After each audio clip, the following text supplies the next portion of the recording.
견뎌라, 참아라, 이런 식의 얘기를 합니다. 굉장히 흔한 대물림의 가스라이팅이에요. 자아가 분화돼야 됩니다.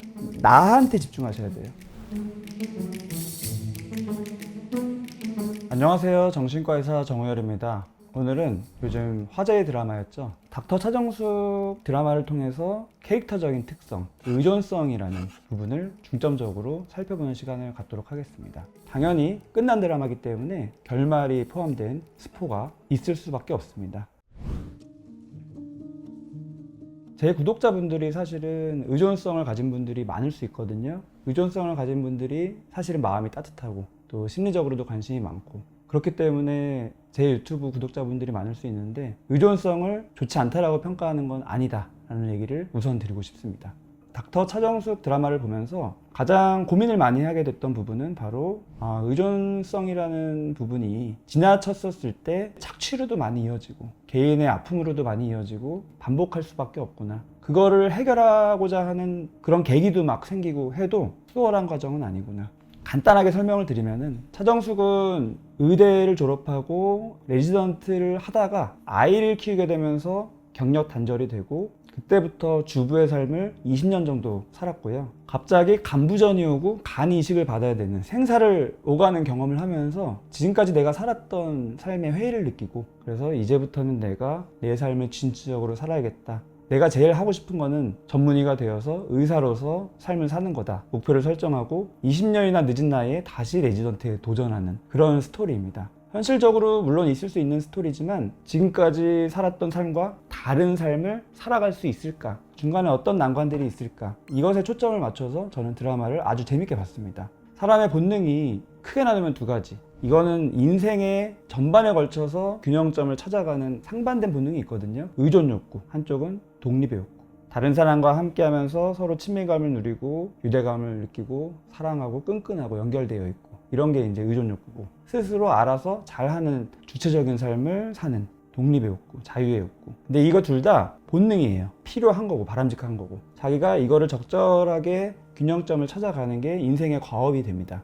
요즘에 호구라고 많이 하죠. 착취당하는 삶을 계속 살고 그게 바람직한 삶이다 라고 자꾸 세뇌가 되고, 근데 그 이면에는 심리적인 이유가 다 있는 거예요. 전통적으로 많은 어머니들이 누구나 그렇게 살고 그게 나의 삶의 행복이고 이런 식으로 생각하면서 살았어요. 사람은 역시 감정적인 부분이 있기 때문에 불만이 쌓이고 주체적인 인생은 어디 있는가, 이런 의문도 들고 합니다. 하지만 그럴 때마다 원래 그런 거고 나도 이렇게 살아야 되고 또 자꾸 이렇게 억눌러요. 차정숙의 엄마가 그런 얘기를 합니다. 그 시절에 남편이 좋아서 사랑해서 같이 살았던 사람이 얼마나 있겠냐, 너희들의 아빠로서 내가 잘해줬던 거다, 너희 남편이 너를 속상하게 해도 아이들 생각해서 견뎌라, 참아라, 이런 식의 얘기를 합니다. 굉장히 흔한 대물림의 가스라이팅이에요. 깜짝 놀랐습니다. 차정숙이 의존성을 획득하게 된 힌트가 여기 있구나, 이런 생각을 했습니다. 차정숙은 시어머니를 모시고 살면서도 열정적으로, 헌신적으로 시어머니에게 아침에 생과일, 야채들을 갈아서 아주 적절한 비율로 입맛에 맞게 또 해주고, 아이들도 다 챙기고 남편도 다 챙기고 사는 모습을 보여주고요. 그렇게 살았더니 얻은 건 병이죠. 근데 실제로 많은 분들이 그렇게 참고 견디면 뭔가 좋은 일이 벌어질 것 같은 환상을 가지고 있는데, 그렇게 내가 헌신했더니 다 애들이 커서 날 떠나고, 그건 당연한 거고 자연스러운 건데, 나도 모르게 아이한테 더 의존하고 있었기 때문에 그 빈자리가 너무 힘들고 빈둥지 증후군이라고 하기도 하고, 그래서 또 우울해지고 우울증이 되고, 이런 분들을 많이 접하고요. 그동안에 나도 모르게 무리를 하고 너무 희생을 한 게 쌓이고 쌓였다가 몸에 큰 병을 앓게 되고, 그때를 계기로 내 삶을 돌아보고 지금까지는 다른 삶을 살고자 하는 흐름들이 실제로 많이 있습니다. 근데 아쉽게도 지금까지의 삶과 다른 삶을 살려고 노력을 해도 쉽지가 않은 경우들을 너무 봐요. 차정숙도 이게 쉬운 건 아니지만 도전을 했거든요. 자기의 주체적인 삶을 살기 위해서. 그렇게 참고 견디고 모든 역할들을 그래도 그 안에서 하려고 하다가 남편의 외도 사실을 알게 되면서 요즘 말로 현타를 느끼고 이제 집을 나와서 레지던트 숙소에서 살게 됩니다. 제가 늘 강조드리지만 사람은 자기 중심적일 필요가 있어요. 이게 어감이 조금 이상하고 약간 이기적으로 들릴 수도 있고 너무 개인주의적으로 들릴 수도 있지만 심리적인 용어로 표현하자면 자아가 분화돼야 됩니다. 어떻게 보면은 인생에서 가장 중요한 과제예요. 그리고 자연스러운 발달 과정상은 청소년기에서 성인기 되면서 초기 성인기 그쯤에 분화가 돼야 돼요. 정서적인 독립이라고 하죠. 부모님과의 관계가 어떻고 연결이 어떻게 되어 있고 물리적인 거리가 어떻고 이런 얘기가 아니라 내가 나의 정체성을 오롯이 나로 바라볼 수 있는 그 단계입니다. 어린이 때는 그게 안 돼요. 부모로부터 영향을 많이 받을 수밖에 없고 그게 발달상 필요하고 그러니까 부모의 존재가 중요하고 그게 점점 자라면서 독립적인 영역들이 점점 커지면서 청소년기를 거쳐서 부모와 갈등이 생기죠. 사춘기라고 하기도 하고 내가 예전에는 부모 말 잘 듣다가 내 뜻을 막 펼치니까 부모 입장에서는 그게 불편하고 또 무의식적으로는 아이가 독립해 나간다는 것 자체에 대한 두려움과 불안이라는 게 또 작용하고 그래서 서로 막 갈등이 일어나면서 시행착오를 많이 하면서 결국에는 자기의 독립성을 획득하고 자아 분화가 되는 게 바람직하거든요. 근데 요즘의 시점에서 보면은 이 중요한 청소년 시기에 부모도 그렇고 아이도 그렇고 제일 중요한 과제에 신경을 별로 못 써요. 내가 뭐 공부를 우선 해야 된다. 꿈을 펼칠 준비를 우선 해야 된다. 이런 분위기가 만연해 있고 그래서 부모님하고도 당연히 이런 얘기 못 하고요. 인생의 고민에 대한 거. 나는 누군가 이런 철학적인 고민하는 게 쓸데없는 시간이 전혀 아니거든요. 굉장히 자아 분할을 위해서 필요한 시간인데 진짜 중요한 고민은 조금 안 하게 되는 이런 게 펼쳐지면서 자아 분화가 점점 뒤로 미뤄져요. 평생을 분화 안 된 상태로 살아가게 되는 경우들이 굉장히 많습니다. 그래서 독립적인 것 같지만 엄청나게 의존적인 거. 내가 원하는 내 꿈을 위해서 살고 있는 것 같지만 정말 철저하게 잘 생각해 보면은 그 꿈은 내 꿈이 아니라 부모님이 예전부터 나한테 은연중에 강요하던 꿈이었고 의지로 지우고 0점으로 만들어서 새로 시작하려고 하니까 나는 아무것도 없는 것 같고 아무 생각도 없고 뭐 하고 싶은 게 없고 이런 고민하는 분들 굉장히 많아요. 근데 이렇게 자아 분화가 안 된 상태에서 또 이제 연애를 하고 결혼을 합니다. 내 중심이 정말 제대로 된 사람이 다른 사람을 위해서 희생하고 헌신하는 것도 제대로 할 수가 있거든요. 근데 내 중심이 없는 상태에서 희생과 헌신을 하게 되면은 이리 끌리고 저리 끌리고 이용당하고 착취당하기 딱 쉬워요. 그게 바로 지나친 의존성을 가진 사람들의 특징이고요. 쉽게 말하면은 가스라이팅 당하기 쉽습니다. 차정숙에서 보면은 되게 말 한마디로 움직여져요. 남편이 그래서 원래 하던 대로 차정숙을 교묘히 조정하려고 하고 레지던트 그만두라고. 물론 본심은 자기의 외도를 들키지 않는 마음도 있지만 더 본심은 아내를 가두어 두려는 게 있습니다. 죽을 때까지 착취하는 게 사람의 본능이에요. 이거를 언젠가는 내가 내 주체성을 획득해서 도전하고 부딪혀서 극복해야 되는 거지만 여기에 길들여지면은 쉽지가 않아요. 내가 너무 나쁜 사람이고 이기적인 사람인 것 같고 다 그렇게 살았는데 나만 괜히 이렇게 하는 것 같고 이런 고민하고 있다가 엄마 찾아가서 말했더니 엄마가 나도 그랬다 원래 그런 거다 이런 식으로 또 계속 세뇌하고 차정숙도 계속 고비들이 있습니다. 그만둘까 말까 그만둘까 말까 잘 극복하고 이겨내서 결국에는 자기 원하는 꿈을 이루고 독립적인 삶을 사는 것처럼 보여요. 근데 정말 차정숙이 실존 인물이라고 생각했었을 때 제 접근으로는 아쉬운 부분이 많아요. 디테일적인 부분들을 봤었을 때는 지나친 의존을 극복하고 행복하게 살고 있는 걸까라는 의문이 들었습니다. 이제 개원으로 사는 그 모습도 결코 독립적이라고 보기 힘든 부분들이 있습니다.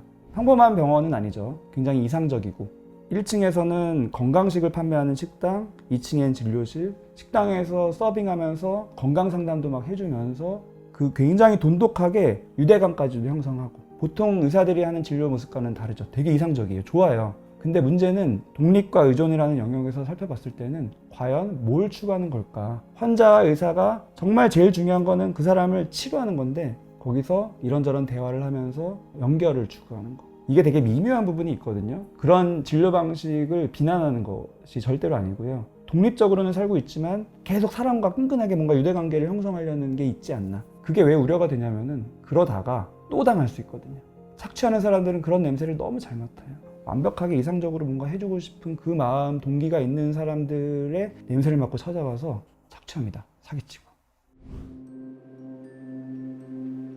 내가 중심이 제대로 서 있고 내가 판단해서 하는 사람과 내 중심이라기보다는 오랜 습관상 누군가를 위해서 노력하고 나를 희생해야지만 내 마음이 편하고 그냥 가만히 있으면 뭔가 불편하고 힘들어. 틀 안에 가둬져 있는 듯한 느낌으로 봉사와 헌신하는 분들이 있습니다. 이 두 부류는 되게 달라요. 근데 이게 어떻게 구분이 되냐면은 결국에는 본질이 달랐기 때문에 결정적인 순간에 티가 나요. 정말 자기 주도적으로 했던 사람은 그냥 내가 자발적으로 했기 때문에 할 때마다 수위도 조절이 되고요. 꾸준히 지속적으로 할 수 있고요. 그다음에 무엇보다도 내 마음이 편안하고 그 행위로부터 행복감을 느끼고 진료받는 사람이나 주변의 사람들도 알아요. 느껴요.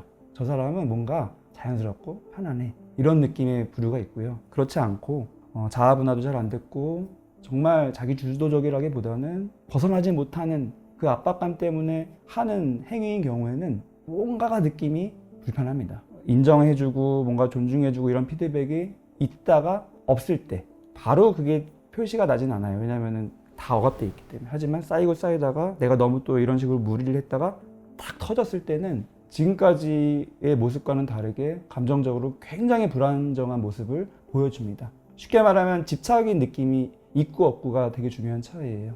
의존성 자체, 따뜻한 마음 자체, 이타적인 마음 자체를 비하하거나 비난하는 게 절대로 아니고요. 그것과 전혀 상관없이 가장 핵심적인 자아 분화가 됐냐 안 됐냐, 중심에 내가 있냐 없냐, 그게 1번이고 그 다음에 나아가는 게 이타심, 헌신, 봉사가 돼야 돼요. 우리 주변에서 선의를 잘 베풀고 호의를 잘 베풀고 굉장히 좋은 사람들이 있죠. 근데 그런 분들을 경험해 보신 분들은 아마 아실 거예요. 처음엔 좋았는데 이게 뭔가 불편하다. 뭔가 바라는 것 같고 내가 연락을 한번 안 받았더니 되게 삐진 것 같고 자기가 준 만큼 안 돌아온다고 서운해하는 것 같고 이런 느낌을 경험하면서 점점점 거리를 두게 되는 경우들도 있잖아요. 이게 바로 의존성이 심한 분들의 행동입니다. 겉으로 봐서는 그냥 구분이 안 돼요. 근데 이면에는 본질이 다르기 때문에 결국 시간이 쌓이면은 관계의 문제로 발전을 합니다. 그렇게 행동하는 이유가 있는 거예요. 내가 호의를 받으면 어때요? 좋죠. 근데 좋지만 하지가 않아요. 사람의 감정이 여러 가지가 있어서 부담스럽고 이 부담이라는 거는 뭔가 빚진 느낌 또 내가 받은 만큼 돌려주지 않았다는 죄책감 이런 것들이 작용을 해요. 의존성이 강한 분들은 무의식적으로 이용을 해요. 저 사람한테 이걸 해주면 내 옆에 계속 있을 거야. 궁극적으로 원하는 거는 연결된 느낌이라서 관계, 유대감, 사랑을 끊임없이 갈구하는 거라서 이거를 경험하는 사람은 사실은 집착처럼 느끼고 부담스럽고 이런 경우들이 많이 있습니다. 오늘은 닥터 차정숙 드라마를 통해서 본 의존성이라는 성격. 의존은 자연스럽고 누구나 가진 본능이지만 그게 너무 지나쳤었을 때 어떤 어려움들이 펼쳐질 수 있고 독립적인 삶을 설계하는데 어떤 애로사항이 또 있을 수 있는지를 말씀드렸습니다. 근데 영상 보면서 어떤 생각하셨나요? 내 주변에 있는 누군가가 떠오르면서 그 사람 의존성 너무 심해. 그 사람 진짜 심각한 의존성이고 관계에서 문제 많구나 를 생각하셨나요? 저는 그러라고 지금까지 얘기 드린 게 아닙니다. 누군가를 판단하고 비난하기 위한 소재로 이 심리적인 걸 삼으면 끝도 없어요. 악순환만 되고 나한테 집중하셔야 돼요. 나한테는 사람의 본능의 의존성과 독립의 욕구 어느 정도로 이게 균형이 맞춰져 있는가. 남이 아닌 자기를 비추어서 내 내면에 성장하고 내 마음과 가까워지고 나아가는데 도움이 되고자 하는 마음으로 저는 영상을 늘 찍고 있습니다. 오늘 영상도 도움이 되셨으면 구독, 좋아요, 댓글, 알림 설정 부탁드리고요.